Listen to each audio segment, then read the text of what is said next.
নমস্কার, আপনারা দেখছেন TV9 বাংলা। আমি কমলেশ। আজ শীতের আমেজ বেশ ভালোই, যদি দেখা যায় কলকাতার তাপমাত্রা গতকালের থেকে একটু নেমেছে। 12.9 ডিগ্রি সেলসিয়াস আলিপুরের তাপমাত্রা, দমদমের তাপমাত্রা 11.6 ডিগ্রি সেলসিয়াস, বীরভূমে শ্রীনিকেতনে 9 ডিগ্রি। এবং গতকাল যেটা বলছিলাম, এই ঠান্ডা একেবারেই স্থায়ী হবে না। আর দুদিন মাত্র এই দফায় শীতের আয়ু, আর দুদিন। আজ বলছি শীতের আয়ু এই দফায় আর মাত্র একদিন। কাল পর্যন্তই ঠান্ডা আমেজ থাকবে। মঙ্গলবার থেকে উধাও হতে শুরু করে দেবে ঠান্ডা শীত। রাতের তাপমাত্রা বাড়বে দিনের তাপমাত্রাও।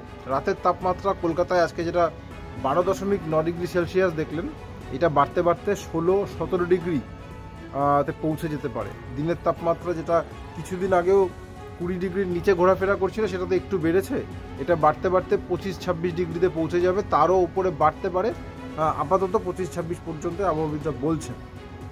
এবং জেলাতেও তাপমাত্রা বাড়বে। জেলায় যেখানকার তাপমাত্রা এই 10-এর নিচে রয়েছে, সেগুলো আগামী কয়েকদিনে রাতের তাপমাত্রাগুলো সব 13-14 ডিগ্রি ঘরে পৌঁছে যাবে, কোথাও 15 ডিগ্রিতে পৌঁছে যেতে পারে। দিনের তাপমাত্রা জেলাতেও বাড়বে। এবার কেন বাড়বে, কেন শীত উধাও হবে, এবং এই পর্যায়ে একটা খুব গুরুত্বপূর্ণ তথ্য আপনাদের সঙ্গে শেয়ার করা দরকার, সেটা হচ্ছে বৃষ্টি। 31শে জানুয়ারি এবং 1 ফেব্রুয়ারি বেশ কিছু জেলায়, কলকাতা সহ দক্ষিণবঙ্গের বেশ কিছু জেলায় হালকা বৃষ্টির একটা সম্ভাবনা রয়েছে। এর পেছনেও ওই যে শীত যে কারণে উধাও হবে, বৃষ্টিও ঠিক সেই তার জন্যই বৃষ্টির সম্ভাবনা। সেটা হচ্ছে পশ্চিমী ঝঞ্ঝা। আবহাওয়াবিদরা বলছেন একের পর এক পশ্চিমী ঝঞ্ঝা কাশ্মীর হয়ে ঢুকছে। ইতিমধ্যেই একটা দুটো দুর্বল পশ্চিমী ঝঞ্ঝা ঢুকেছে, এবং এরপরে আরও অন্তত 2-3টে পশ্চিমী ঝঞ্ঝা রয়েছে, যেগুলো একের পর এক ঢুকবে। বারবার যদি পশ্চিমী ঝঞ্ঝা আসতে থাকে, সাধারণত কি হয়, পশ্চিমী ঝঞ্ঝা হচ্ছে শীতের ভগীরথ। ভূমধ্যসাগর থেকে ইরান, আফগানিস্তান, পাকিস্তান পেরিয়ে পশ্চিমী ঝঞ্ঝাগুলো কাশ্মীরে ঢোকে। কাশ্মীর, হিমাচল, উত্তরাখণ্ডে স্নোফল হয়, এবং তারপর সেই তুষার ছোঁয়া ঠান্ডা বাতাস সমতলে নেমে এলে সব জায়গায় মানে হাড় কাঁপানি ঠান্ডা যেটা বলি আমরা, মানে উত্তর ভারত থেকে আস্তে আস্তে পূর্ব ভারত পর্যন্ত চলে আসে।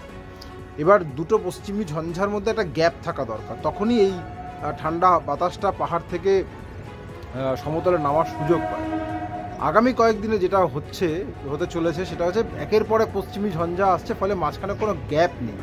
এই গোটা পর্বটায় উত্তর ভারত জুড়ে জলীয় বাষ্পের দাপট বেড়ে যাবে। জলীয় বাষ্পের দাপট বেড়ে গেলে স্বাভাবিকভাবেই জলীয় বাষ্পের দাপট বেড়ে গেলেই হিমেল হাওয়ার যে যোগান, সেটা কমে যাবে। ফলে যেটা আবহাওয়াবিদরা বলছেন যে ফেব্রুয়ারি প্রথম সপ্তাহ পর্যন্ত তাপমাত্রা স্বাভাবিকের ওপরেই থাকবে, খুব একটা নিচে নামার সম্ভাবনা দেখা যাচ্ছে না। এবং এর সঙ্গে বৃষ্টির সম্ভাবনা থাকছে। দক্ষিণবঙ্গের কিছু জেলা, কলকাতা সহ দক্ষিণবঙ্গের কিছু জেলায় বৃষ্টি হতে পারে 31শে জানুয়ারি এবং 1 ফেব্রুয়ারি। কলকাতায় বৃষ্টি হলে খুব একটা সমস্যা নেই, কি আছে, সঙ্গে সাথে থাকলেই সমস্যা মিটে গেল। কিন্তু জেলায় যারা চাষ করছেন, বিশেষ করে শীতের সবজি, আলু, এই চাষগুলো বৃষ্টিতে, এর আগেও একবার বৃষ্টি হলো, যদি একটু বেশি বৃষ্টি হয় কোথাও, মানে একটু মাঝারি পরিমাণে বৃষ্টি হয়ে গেলে, তখন কিন্তু চাষে আবার ক্ষতির একটা আশঙ্কা তৈরি হবে। শীতের সবজি থেকে শুরু করে আলু, এবং তার সঙ্গে শীতের যে ফুলগুলো চাষ হয় বিভিন্ন জায়গায়, যেহেতু উপকূল অঞ্চলে বৃষ্টির পরিমাণটা একটু বেশি থাকে, সেহেতু পূর্ব মেদিনীপুরে ফুল চাষ ক্ষতিগ্রস্ত হতে পারে, এরকম একটা আশঙ্কা থাকছে। এবার প্রশ্ন হলো যে শীত কি আদৌ ফিরতে পারে? যেটা বলছিলাম যে আবহাওয়াবিদরা বলছেন যেহেতু পরপর পশ্চিমী ঝঞ্ঝা আসছে, ফেব্রুয়ারি প্রথম সপ্তাহ পর্যন্ত মোটামুটি তাপমাত্রা স্বাভাবিকের ওপরেই থাকবে। যেটা কলকাতার তাপমাত্রা বললাম, যেটা আজকে 12.9 রয়েছে, এটা বাড়তে 17 ডিগ্রিতে পৌঁছতে পারে। জেলার তাপমাত্রাও 14-15 ডিগ্রিতে পৌঁছে যেতে পারে। পরপর ঝঞ্ঝাগুলো চলে যাওয়ার পরে একটু তো ঠান্ডা ফেরার একটা সম্ভাবনা থাকবে, কারণ যেহেতু পাহাড়ে নতুন করে তুষারপাত হবে।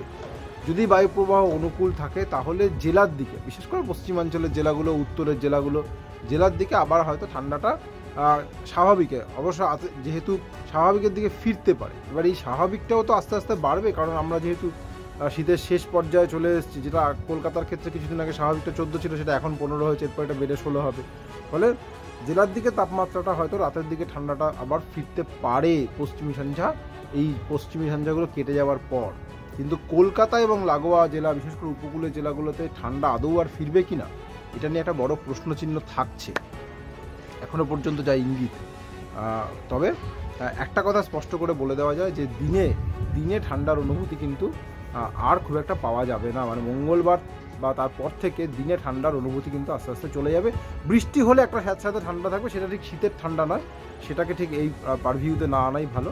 কিন্তু শীতের জন্য যে ঠান্ডা হাওয়া, আমরা দিনের বেলাতেও মনে হচ্ছিল একটা গায়ে শীতের পোশাক রাখলে ভালো হয়, এই প্রয়োজনটা আর মঙ্গলবারের পর থেকে ওটা পড়ার সম্ভাবনা নেই। যারা বাইক চালান তাদের ক্ষেত্রে অবশ্য আলাদা, অনেকে বিভিন্ন পয়েন্ট ধরে ধরে প্রশ্ন রাখেন, তাদের বলছি যে বাইক যারা চালান তাদের ক্ষেত্রে কিন্তু বিষয়টা সম্পূর্ণ আলাদা। কিন্তু অ্যাজ এ হোল মঙ্গলবার থেকে শীত উধাও হচ্ছে, শীত কাতুরের জন্য সুখবর, এবং অবশ্যই শীতপ্রেমীদের জন্য বড় দুঃসংবাদ দিয়ে গেলাম। আপাতত এটুকুই, পরের আপডেট যা থাকবে আগামীকাল সকালে। সঙ্গে থাকার জন্য অনেক ধন্যবাদ।